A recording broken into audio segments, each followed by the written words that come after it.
So we're on part 2 video. Abdominal aortic aneurysm ruptured. I was just to the point where I was being sent for the exploratory surgery and to get a stent. I had waited 2 weeks for the appointment. Wasn't a good idea, but that's what he decided to do. Went to the hospital, had the exploratory surgery done. Heart rate and everything was fine during the procedure, didn't have any issues with that. I was at that time apparently unable to have a stent put in because of the aorta being closed off.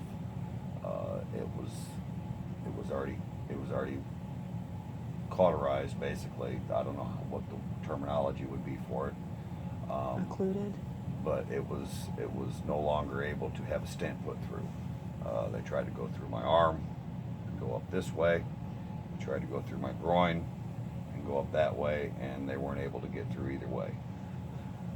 So he took me off the table, went through recovery, talked to him. He wanted to go ahead and send me to a specialist at St. Louis University, Dr. Ring.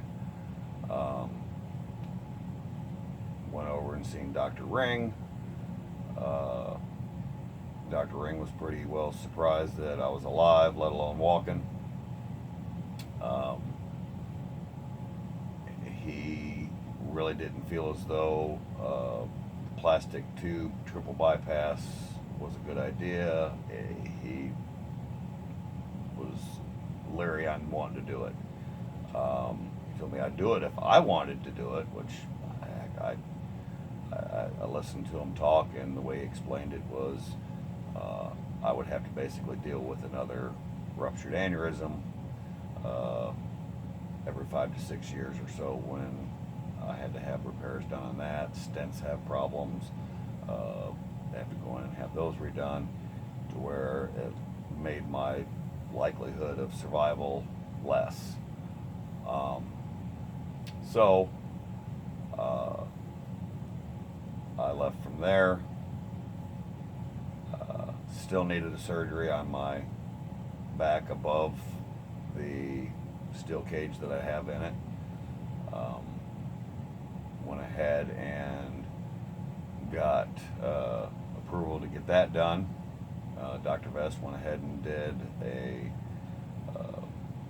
vertebrae cleanup. He had to shave some points off the bottoms of the vertebrae that I did have above the cage. They were stabbing into my discs, making it to where I couldn't sit up straight, to where I had 2 problems. I had a problem with my back, and then I had the problem with the aneurysm as well. He went ahead and took care of that. Went real well. Didn't have a real good experience with the hospital as far as the recovery. Ended up signing myself out the same night that I had the surgery done. I was supposed to be through 3 days, but the care that I was receiving there, I was better off taking my chances on my own at home. Just ridiculous the way that they are.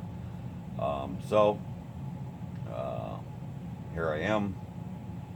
I've had to really fight with the aorta being gone, not having blood going to my legs, extreme cramping.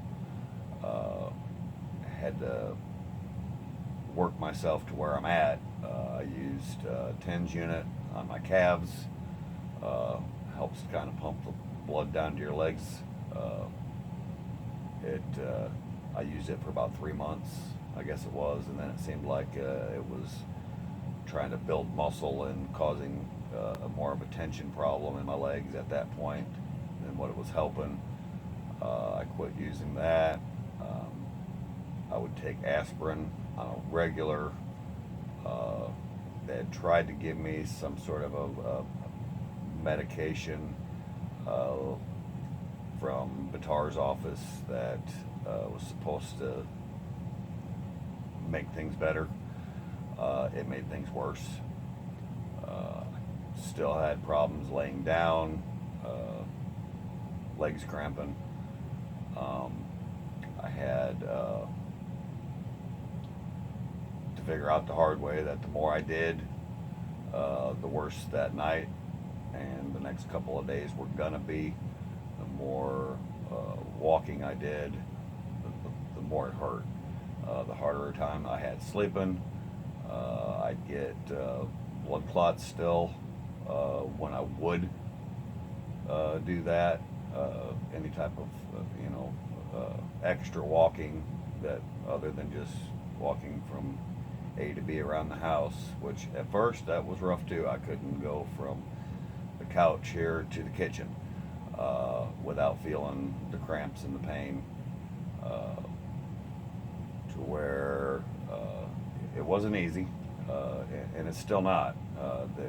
If I spend too much time walking at Walmart, pushing a shopping cart, 15-20 minutes or so is about all you're going to want to do, and then you're going to want to call it quits for the day, maybe even for the next couple of days. There's a few options that I probably could do that are real risky. I was young enough to survive. I've got a family history on my mother's side of the family, where there's been 5 other people, her brothers and sisters and her father have all passed away. She herself passed away from the aneurysm as well, so family history is big key. It happened to me at a younger age. I was fortunate to live through it, strong enough to survive it. They were mid-50s, 60s when they died from it. I was searching desperately to find anything online, just to find somebody else that had dealt with it or was currently dealing with it.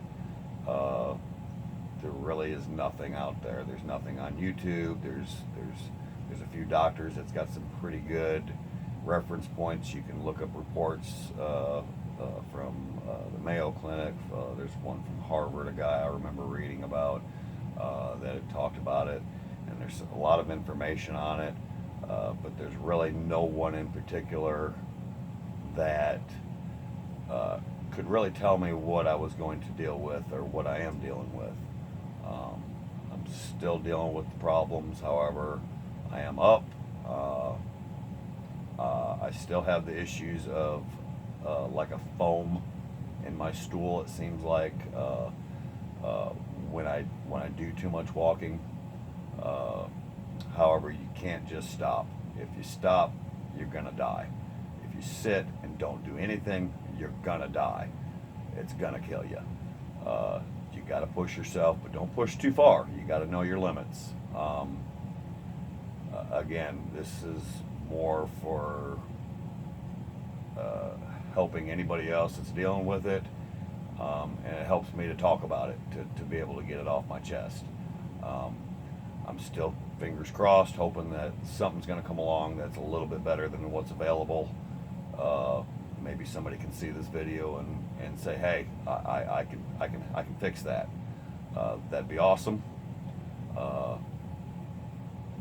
I hope I can do somebody some good somewhere down the road, and that's about it.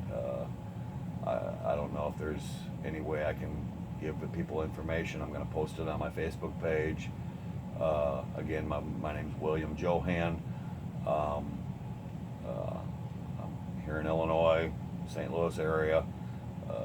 Send me a message on Facebook maybe. I don't know a whole lot about it, but I'm not a doctor, but I'm a person that's dealt with it. I've gone through it, and so that's about all I can say for now, and good luck.